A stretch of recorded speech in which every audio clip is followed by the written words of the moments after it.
Hi friends, എൻ്റെ പുതിയൊരു വീഡിയോയിലേക്ക് എല്ലാവർക്കും സ്വാഗതം. ഇന്ന് ഞാൻ കുക്കിംഗ് വീഡിയോ ആയിട്ടാണ് വന്നിരിക്കുന്നത്. ഇന്ന് നമുക്കൊരു മോരുകറി ഉണ്ടാക്കാം കേട്ടോ. അതിനുവേണ്ടി ഞാൻ കുമ്പളങ്ങയെല്ലാം അരിഞ്ഞ് വേകാൻ വേണ്ടി വെക്കാം. അതിൽ കുറച്ച് വെള്ളം ഒഴിച്ചിട്ടുണ്ട്. ഇതിലേക്ക് നമുക്ക് കുറച്ച് ഉപ്പും കൂടി ചേർക്കാം. അതുപോലെ തന്നെ കുറച്ച് മഞ്ഞൾപ്പൊടിയും കൂടി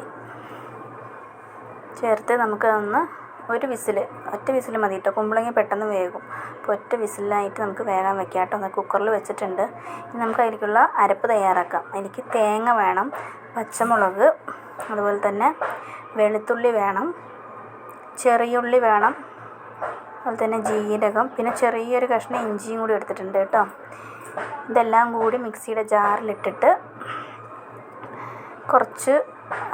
ഒരുപാട് വെള്ളം ഒഴിക്കരുത്, കുറച്ച് വെള്ളം ഒഴിക്കുക. അതുപോലെ തന്നെ കുറച്ച് ഉപ്പ് ചേർക്കുക, കുറച്ച് മഞ്ഞൾപ്പൊടിയും കൂടി ചേർക്കുക. എന്നിട്ട് നന്നായിട്ട് പേസ്റ്റായിട്ടൊന്ന് അരച്ചെടുക്കുക കേട്ടോ. വെള്ളം ഒരുപാടാവരുത്. വെള്ളം ഒരുപാടായാൽ തേങ്ങ അരയാൻ ബുദ്ധിമുട്ടാണ്. പെട്ടെന്ന് അരയാൻ വേണ്ടിയിട്ടാണ് ഞാൻ കുറച്ച് ഉപ്പും കൂടി ചേർക്കുന്നത് കേട്ടോ. അങ്ങനത്തെ നന്നായിട്ട് തേങ്ങ അരച്ചെടുത്തിട്ടുണ്ട്. ഒരു പാത്രത്തിലേക്ക് മാറ്റി വയ്ക്കുക. ഇനി നമുക്ക് അതേ ജാറിൽ തന്നെ തൈര് അടിച്ചെടുക്കാം കേട്ടോ. തൈര് അടിച്ചെടുത്തിട്ട് കുമ്പളങ്ങയൊക്കെ ഇവിടെ വെന്തിട്ടുണ്ട്. ഈ തൈരും കൂടി നമുക്കൊന്ന് അടിച്ചെടുക്കാം.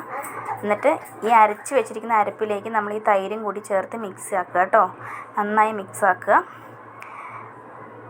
രണ്ടും കൂടി മിക്സ് ചെയ്തതിന് ശേഷം നമ്മൾ ഈ വേവിച്ച് വെച്ചിരിക്കുന്ന കുമ്പളങ്ങ ഉണ്ടല്ലോ, അതിനകത്തേക്ക് ഈ മിക്സ് നമ്മൾ ഒഴിച്ചു കൊടുക്കുകയാണ് ചെയ്യുന്നത് കേട്ടോ. ഇപ്പോൾ നന്നായി മിക്സ് ചെയ്തിട്ടുണ്ട്. കുമ്പളങ്ങ വേവിച്ച് വെച്ചിരിക്കയിലേക്ക് നമ്മളിത് ഒഴിച്ചു കൊടുക്കുകയാണ് കേട്ടോ. അത് ഒഴിച്ചു കൊടുക്കുകയാണ്. ഇത് ഒഴിച്ചതിന് ശേഷം തിളയ്ക്കരുത് കേട്ടോ. അത്യാവശ്യം നന്നായി ചൂടായാൽ മതി. തിളച്ച് കഴിഞ്ഞാൽ പിരിഞ്ഞു പോവും, മോരുകറി പിരിഞ്ഞു പോവും. തിളയ്ക്കാൻ വിടരുത്. അപ്പോൾ നന്നായി ചൂടായാൽ മതി. ഇനി നമുക്കിത് കടുക് വറക്കാം. കടുക് വറക്കാനായിട്ട് ഞാൻ ഇവിടെ ചെറിയ ഉള്ളി, അതുപോലെ തന്നെ വെളുത്തുള്ളി, ചെറിയ കഷ്ണം ഇഞ്ചി, വറ്റൽമുളകും കറിവേപ്പിലയും എടുത്തിട്ടുണ്ട് കേട്ടോ. ഇനി നമുക്ക് ചട്ടിയിൽ എണ്ണ ഒഴിച്ച് കുറച്ച് ഉലുവ ചേർത്ത് ഉലുവ ഒന്ന് പൊട്ടിക്കഴിയുമ്പോൾ നമുക്ക് കടുകും കൂടി ഇടാം. കടുകും കൂടി പൊട്ടിക്കഴിയുമ്പോൾ നമുക്ക് കടുക് ഇട്ടിട്ടുണ്ട്. കടുകും കൂടി പൊട്ടിക്കഴിയുമ്പോൾ നമുക്ക് അതിലേക്ക് എടുത്ത് വെച്ചിരിക്കുന്ന ഉള്ളി, വെളുത്തുള്ളി, ഇഞ്ചി, കറിവേപ്പില, വറ്റൽമുളക് ഇതെല്ലാം കൂടി ചേർത്ത് നന്നായിട്ടൊന്ന് മൂപ്പിച്ചെടുക്കാം. കരിഞ്ഞു പോകരുത്. അത്യാവശ്യം നന്നായി മൂത്ത് കിട്ടിയാൽ മതി കേട്ടോ.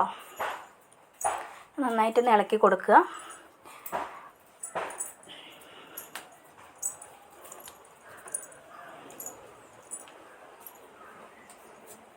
അപ്പോൾ നന്നായിട്ട് മൂത്തിട്ടുണ്ട് കേട്ടോ. അത് മൂത്ത് കഴിയുമ്പോൾ നമ്മൾ അതിലേക്ക് കുറച്ച് ഒരു നുള്ള മുളക് പൊടിയും കൂടി ചേർക്കുന്നുണ്ട്. അതൊരു കറിക്കൊരു കളറ് കിട്ടാൻ വേണ്ടിയിട്ടാണ് കേട്ടോ. ആ മുളക് പൊടിയും കൂടി ചേർത്ത് നന്നായിട്ട് മിക്സ് ചെയ്യുക. കരിഞ്ഞു പോകരുത്. എന്നിട്ട് ഈ വറുത്തതെല്ലാം കൂടിയിട്ട് നമുക്ക് മോരുകറിയിലേക്ക് ചേർത്ത് കൊടുക്കാം. അപ്പോൾ മോരുകറിയിലേക്ക് ചേർത്തിട്ടുണ്ട്. അപ്പോൾ അടിപൊളിയായിട്ടുള്ള മോരുകറി നമുക്ക് റെഡിയായി. വീഡിയോ ഇഷ്ടപ്പെട്ട ലൈക്ക് ചെയ്യാൻ മറക്കല്ലേ. Okay, by.